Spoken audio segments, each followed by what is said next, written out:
Welcome back, my dear students. Good morning to one and all. So we are back with chapter 3b, which is the next equivalently important chapter after chapter 3a, demand analysis. This is a further extension of chapter 3a, 3b, elasticity of demand. As we discussed in 3a, हमने ये discuss किया था कि जैसे there is an inverse relationship between price and demand. Higher the price, lower the demand, lower the price, higher the demand. तो कहने से इस बीच का जो रिलेशनशिप है जो इनवर्सली प्रोपोर्शनल है, that we studied in chapter 3a, but now in this further chapter elasticity of demand, now we are going to measure the change कि अगर प्राइस बढ़ता है और डिमांड कम होता है तो इन दोनों का परसेंटेज कितना है, इन दोनों का मेजरमेंट कितना है. For example, if price is rising bye 50%, how much is my demand falling? 20%, 25%, 40%, 50%, 0%, 100%, कितने से कम हो रहा है? तो ये जो मेजरमेंट होता है, ये जो रेशियो होता है, ये जो रिस्पॉन्सिवनेस होती है, उसे हम कहते हैं elasticity of demand. Students, this elasticity of demand chapter is also having the weightage of 8 marks compulsory, and with option it is having the weightage of 12 marks. मतलब कंपलसरी 8 मार्क के लिए आने वाला है और विद ऑप्शन वो 12 mark के लिए आने वाला है. So again this is an important chapter from the board point of view, जिसमें से 8 मार्क का question majority times board exam में आया है. So as we discussed the introduction to the elasticity of demand, that we have studied in law of demand, there is an inverse relationship between price and demand. So we can see there is an inverse relationship between price and demand. So this you have studied in your chapter 3a. Now the further extension, the further part of this law of demand, of this inversely proportional relationship, तो उसी के measurement के लिए, उसी के responsiveness को check करने के लिए हम पढ़ने वाले हैं इलास्टिसिटी. तो स्टूडेंट्स, आपको इतना ध्यान में रखना है कि जब कभी हमारे डिमांड को फर्क पड़ता है, प्राइस में कोई चेंजेस आता है, हमारे डिमांड को फर्क पड़ता है, या तो ज्यादा चेंज आता है या इक्वल चेंज आता है, then we use the word elastic.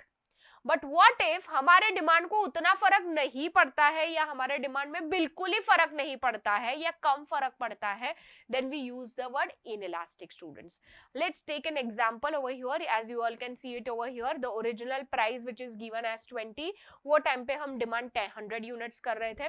Then the price has increased by 10 rupees, the price is 30 rupees now, and therefore the demand has fallen by 20 units, so the new quantity demanded is 80.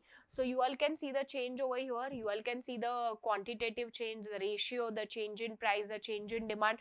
तो ये जो change हुआ है 10 से, जिसके वजह से demand 20 से कम हो गया, यही change को, यही measurement करना है.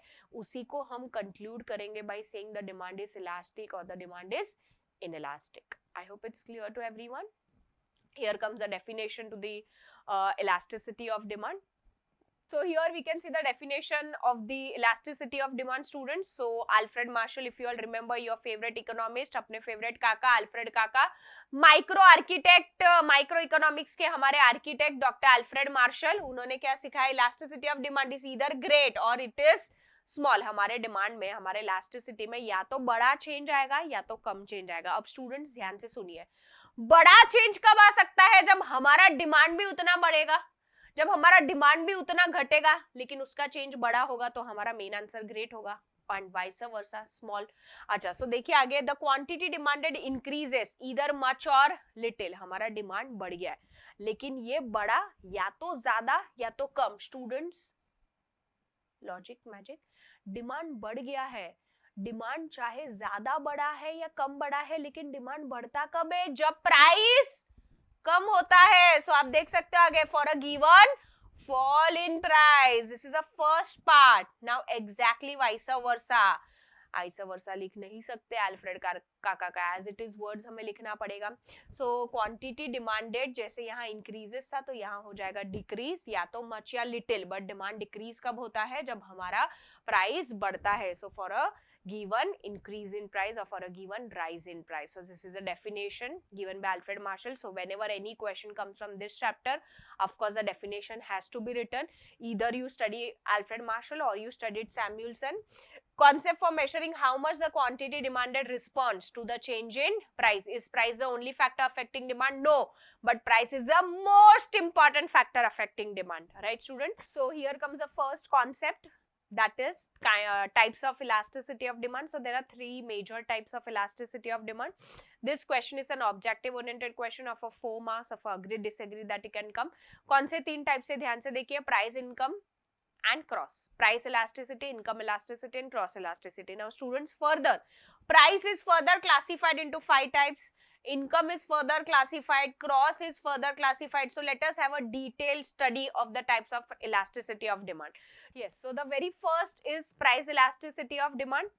So whenever quantity demanded responds, whenever quantity demanded change होता है with respect to the factor price, then it is called price elasticity. जब वो change होगा with respect to the factor income, तो income elasticity.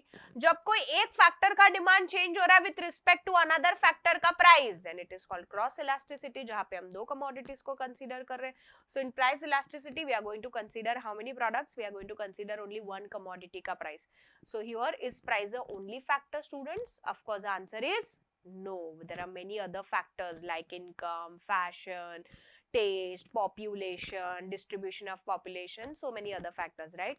But can I say price is the most important factor affecting demand and therefore price elasticity of demand. चलो, price elasticity का एक formula भी दिया हुआ है, delta Q upon Q into P upon delta P. Students, delta का मतलब होता है, ये जो ट्रायंगल होता है, ये जो डेल्टा होता है, इसका मतलब क्या होता है? Change in quantity demanded upon original quantity demanded multiplied by original price, that is P, upon delta price. Delta price कैसे फाइंड आउट करेंगे? New P minus old P. जहां जहां पी है, अगर हम अभी इनकम पढ़ रहे हैं तो P would be replaced by the letter Y. Why? Because income is denoted by the letter Y. ये Y बोले तो yield, इसलिए इनकम को हम Y से डिनोट करते हैं. फॉर्मूला सेम रहेगा, सिर्फ प्राइस के जगह पे इनकम आ जाएगी.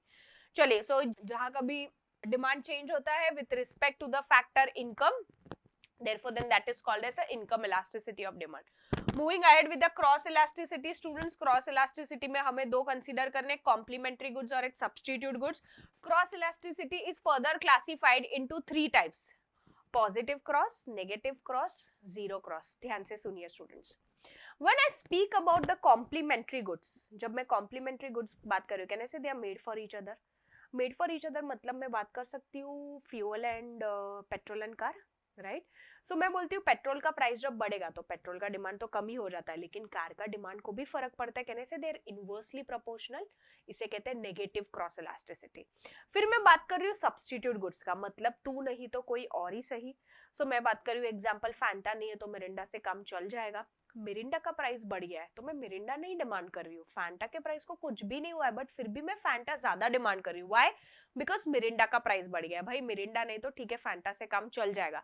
कहने से they are directly proportional, therefore उसे कहते हैं positive cross elasticity. Moving to the zero cross elasticity, students, इसमें क्या होता है कि टू गुड्स आर अनरिलेटेड. तो जैसे मैं बात कर रही हूँ, एग्जांपल एप्पल का लैपटॉप है and there is banana fruit. मुझे बताइए भाई, एप्पल का लैपटॉप का प्राइस बढ़े कम हो, उसको बनाना से क्या लेना देना है? भाई उसको फ्रूट्स वेजिटेबल से क्या लेना देना है? उसको कोई और प्रोडक्ट से क्या लेना देना है? So they are not related to each other. यहाँ प्राइस कितना भी बढ़े कितना भी कम हो जाए, इनके डिमांड को कोई फर्क नहीं पड़ने वाला है. Therefore they are zero cross elasticity.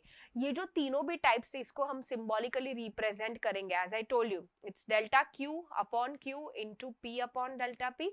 When you write it divide, of course it's delta P upon D, लेकिन हमें इसका further version and final version लिखना है. So it is multiplied version P upon delta P, right? And the percentage formula is percentage delta Q upon percentage delta P. How do you represent that in words?